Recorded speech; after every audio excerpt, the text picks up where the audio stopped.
एक सवाल कई बार हमारे दिमाग में आता है, अगर इंसानों के पूर्वज बंदर थे तो आज भी बंदर क्यों हैं?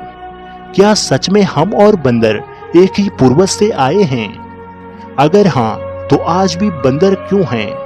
चलिए इस सवाल का जवाब समझते हैं। सबसे पहले हम यह समझते हैं कि यह सवाल एक पुरानी और विवादास्पद वैज्ञानिक सिद्धांत से जुड़ा है, जिसे हम विकासवाद का सिद्धांत कहते हैं। इस सिद्धांत के अनुसार इंसान और बंदर दोनों का एक सामान्य पूर्वज था, जो लगभग 5 से 7 मिलियन साल पहले जिंदा थे। मतलब इंसान और बंदर एक ही पूर्वज से आए थे, लेकिन दोनों ने अलग अलग विकासात्मक रास्ते अपनाए।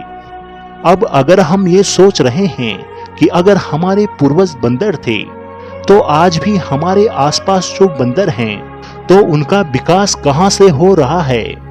इसका जवाब है कि विकास एक शाखा जैसे होता है। समझ लीजिए, अगर एक प्रजाति का विकास हो रहा है तो वह एक ही दिशा में नहीं जाता, बल्कि एक सामान्य पूर्वज से कई अलग अलग प्रजातियां विकसित हो सकती है। जैसे एक पुराना पेड़ था जिसमें से कई शाखाएं निकलकर अपने अपने रास्ते पर चली गई। इंसान और बंदर के पूर्वजों ने भी अपनी अपनी विकासात्मक यात्रा शुरू की। इंसान ने अपने विकास के रास्ते में ज्यादा उन्नत दिमाग और कुछ और शारीरिक विशेषताएं विकसित की, जैसे कि हमें सीधा खड़ा होना, अधिक बुद्धिमत्ता और जटिल सामाजिक व्यवहार मिलना। वहीं बंदर अपने वातावरण के हिसाब से जीवित रहने के लिए अपनी विकासात्मक प्रक्रिया में बदलाव ला रहे हैं। बंदर अपने वातावरण में जीवित रहने के लिए अपने आप को अनुकूलित कर रहे हैं। उन्होंने अपने व्यवहार और शारीरिक विशेषताओं को अपने आसपास के परिवेश के अनुसार विकसित किया है। तो ये बिल्कुल संभव है कि आज भी बंदरों का अपना विकास चल रहा है। अगर हम यह सोच रहे हैं कि हमारे पूर्वज बंदर थे, तो इसका जवाब ये है कि दोनों की विकासात्मक रास्ते अलग अलग हो गई है। इंसान ने अपनी अलग विकास यात्रा शुरू की, जबकि बंदर अपने तरीके से जीवित रहने के लिए अभी विकास कर रहा है। जैसे एक पेड़ की अलग शाखाएं होती है, वैसे ही इंसान और बंदर दोनों की विकास यात्रा अलग अलग होती है। इसीलिए इंसान भी आज एक विकासात्मक रास्ते पर है, जबकि बंदर अपने विकास के रास्ते पर चल रहे हैं। विकास एक जटिल और दिलचस्प प्रक्रिया है, जिसने हर प्रजाति का एक अलग रास्ता खोजा है। मानव की उत्पत्ति को समझने के लिए वैज्ञानिक ने जीवाश्म और डीएनए का परीक्षण का सहारा लिया।